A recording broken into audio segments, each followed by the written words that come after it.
يا صباح الخير عليكم. النهارده هنقول مكونات المشروب الصحي الناسف للأنيميا وعلاج كتير من الأمراض، وده يعتبر بديل البرشام وتعب المعدة.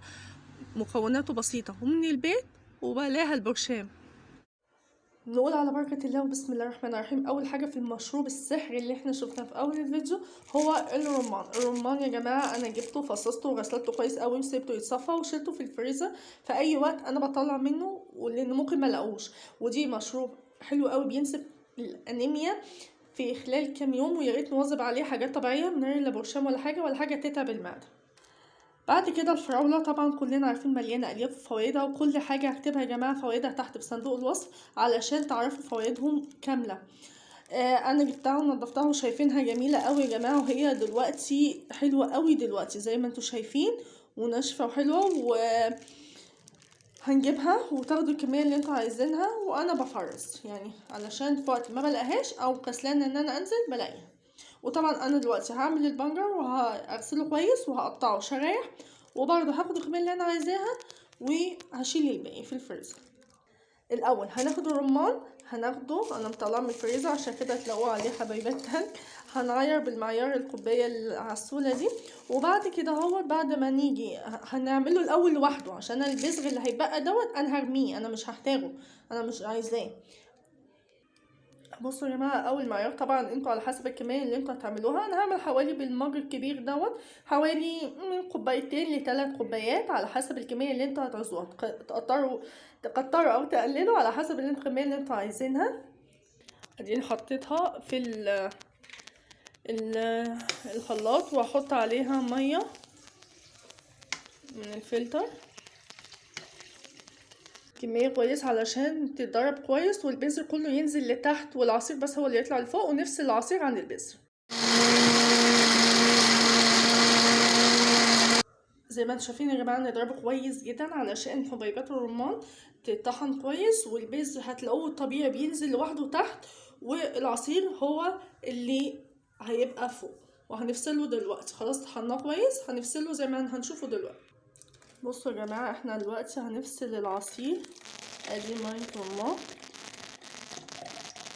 بالراحه كده، انا بفصلها في حاجه تانية طبق لوحده. وبعد كده هاخد الميه دي او عصير الرمان وهحطها هطحنها مع الفراولة والبنجر. بصوا يا جماعة اهو، بصوا هتلاقوا البذر نزل تحت اهو، ده هيترمى انا مش عايزاه. والعصير الرمان هنرجعه تاني للخلاط بعد ما شلنا البذر وخلاص واتخلصنا منه. وهنا هنحط الفراولة والبنجر، هنحط الكمية برضو اللي انتوا عايزينها، وهتشوفوا بقى اللون في النهاية. ما تقولوش لونه مجرب ولا لا لا لا، هتشوفوا دلوقتي البنجر مع الفراولة هيعملوا لون ازاي وطعم ازاي. وطبعا هتحلوه يا بالعسل يا اما شوية سكر، احنا مش عايزين سكريات انتوا عارفين مضر وكده، فهنحلوه يا بالعسل يا بالسكر، بس ما كتروش سكر يا جماعة. حطينا دلوقتي الفراولة مع البنجر، وبعد كده هنطحنهم وهتشوفوا السمك هيتغير وهيبقى تخين، وفي نفس الوقت طعمه خرافة خرافة خرافة. جربوه هتشوفوا بعديها يا جماعة قد ايه نسبة الهيموجلوبين في الدم بقت ممتازة.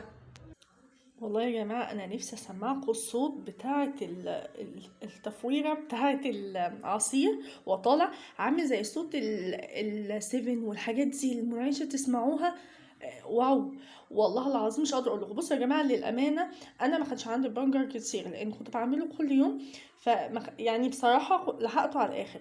فعلشان كده اللون يعني كمان عشان منورة فلاش فاللون مفتحه، انما انا لو هطفي الفلاش فعلا هتلاقوا ان هو اغمق بكتير. انا رجعت الكاميرا للونها، بصوا اللون غمق ازاي، وكمان السمك بتاعه تقل. وكل يعني ولما كتروا البنجر شويه انا هيدي معاكم لون فظيع اللي هو اللون النبيتي الغامق جدا جدا جدا. بس انا يعني انا كان عندي كميه خلاص قربت وتخلص فما كترتش قوي. وده الشكل النهائي يا جماعة للعصير بتاعنا التحفة الناسف للدهون. في كام يوم يا جماعة يعني، وحاجات طبيعية، لا تقولوا لي بقى برشام ولا حاجة للأنيميا. طب وليه تعب القلب؟ وحاجات طبيعية هي ربنا خلقها لنا ومفيدة جدا ومش غالية، رخيصة، وفي نفس الوقت طعمها جميل جدا جدا جدا، كلها فوائد لكذا حاجة للمعدة والأنيميا، وهقول لكم فوائدها كلها تحت بس ما تنساوش. وشوية بقى تكات وحركات احنا عملناها زي ما انتوا شايفين كده، علشان كمان الأطفال يشربوا منه واحنا كمان يعني دلع، يعني الواحد يحب يدلع نفسه شوية وهو بيشرب يا جماعة. بألف هنا وشفا. ويا ريت لو عندكم بنجر أكتر، يعني في على المعيار يعني الشفشة بتاع الخلاط، يعني حطوا بتاع قولوا نص بنجراية كبيرة أو واحدة وسط، قطعوها شرايح كده وضربوها، تدي لون حلو قوي قوي ويزود الهيموجلوبين في الدم، وفي نفس الوقت يدي سمك أتقل ولون أجمل. وهو ده المشروب بتاعنا. بألف هنا والشفا، ومتنسوش اللايك يا جماعة.